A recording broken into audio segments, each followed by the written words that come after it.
Hello guys, good morning সবাইকে। আজ আমি যাচ্ছি আমার ছেলের কাছে, আমার শ্বশুরবাড়ি।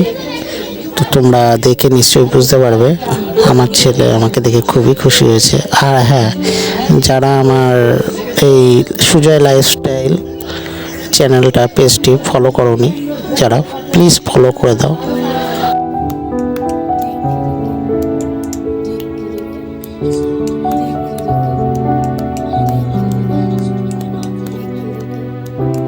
ছেলের সাথে খেলাধুলা করে দুপুরের লাঞ্চ করতে বসে পড়লাম। ভাত ছিল, শাক ছিল, মাছের ঝোল ছিল।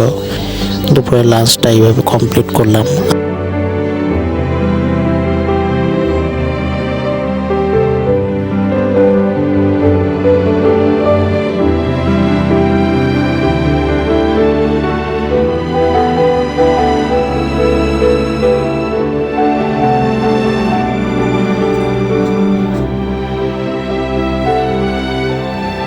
Thanks for watching for video.